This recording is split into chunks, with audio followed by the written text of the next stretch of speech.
আসসালামু আলাইকুম। টেকনো আপনাদের জন্য একটি নতুন ফোন নিয়ে আসছে, যে মডেলের নাম রাখা হয়েছে স্পার্ক 50 5G। এটা হচ্ছে 8GB 128GBর একটি ভেরিয়েন্ট, যেটার দাম রাখা হয়েছে 23,999 টাকা।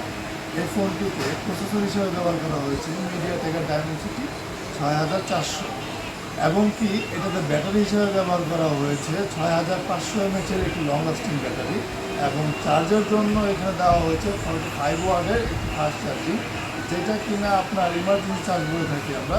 15 মিনিটে চার্জ হয় 30%, এবং কি 30 মিনিটে চার্জ হয় 50%, এবং কি 60 মিনিটে মানে 1 ঘন্টা চার্জ হয় এটা 100%। এবং এই ফোনটিতে ক্যামেরাতে ব্যবহার করা হয়েছে আপনার ব্যাক সাইডে 50 মেগাপিক্সেলের ফ্ল্যাশ স্ন্যাপের একটি ক্যামেরা, এবং কি ফ্রন্টে ব্যবহার করা হয়েছে 32 মেগাপিক্সেলের একটি ক্যামেরা, এবং কি এখানে প্রোটেকশনের জন্য ব্যবহার করা হয়েছে মিলিটারি গ্রেডের শক রেজিস্ট্যান্স সার্টিফাইড প্রোটেকশন সিস্টেম।